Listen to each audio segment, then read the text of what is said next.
Toilet paper has two possible orientations when the roll is parallel to both the wall and the floor. The toilet paper may hang over, in front of, or under, behind, the roll. Some people hold strong opinions about which is better. Advice columnist Ann Landers said that the subject was the most controversial issue in her column's history and, at 15,000 letters in 1986, provoked the highest number of responses. Defenders of either position cite advantages ranging from aesthetics, hospitality, and cleanliness to paper conservation, ease of detaching sheets, and compatibility with pets.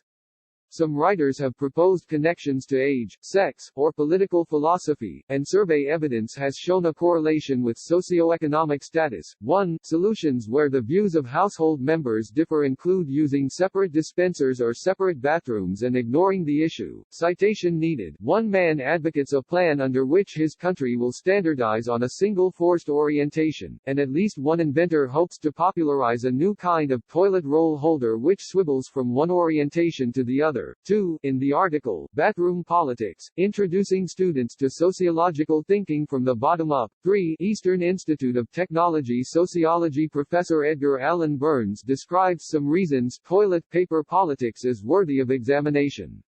On the first day of Burns' introductory course in sociology, he asks his students, which way do you think a roll of toilet paper should hang? 4. In the following 50 minutes, the students examine why they picked their answers, exploring the social construction of rules and practices which they have never consciously thought about before. 5. Burns' activity has been adopted by a social psychology course at the University of Notre Dame, where it is used to illustrate the principles of Berger and Luckman's 1966 classic The Social Construction of Reality. 6. Christopher Peterson, a professor of psychology at the University of Michigan, classifies the choice of toilet paper orientation under tastes, preferences, and interests, as opposed to either values or attitudes, traits, norms, and needs.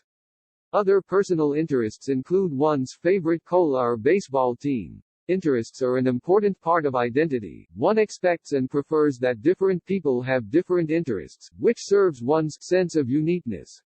Differences in interests usually lead at most to teasing and gentle chiding. For most people, interests do not cause the serious divisions caused by conflicts of values. A possible exception is what Peterson calls the get-alike folks among us who elevate interests into moral issues. 7. Morton Gernsbacher, a professor of psychology at the University of Wisconsin-Madison, compares the orientation of toilet paper to the orientation of cutlery in a dishwasher, the choice of which drawer in a chest of drawers to place one's socks, and the order of shampooing one's hair and lathering one's body in the shower. In each choice, there is a prototypical solution chosen by the majority, and it is tempting to offer simplistic explanations of how the minority must be different.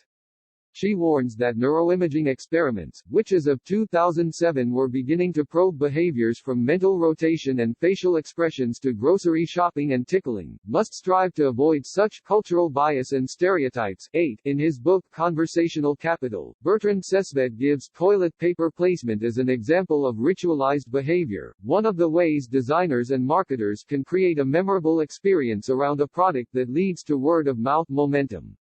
Sesvet's other examples include shaking a box of Tic Tacs and dissecting Oreo cookies. 9. Broadcaster Jim Bohannon has said that such issues are good for talk radio. It is an interactive medium, a certain kind of clash. It doesn't have to be a violent clash, but at least a disagreement would certainly be at the top of the list.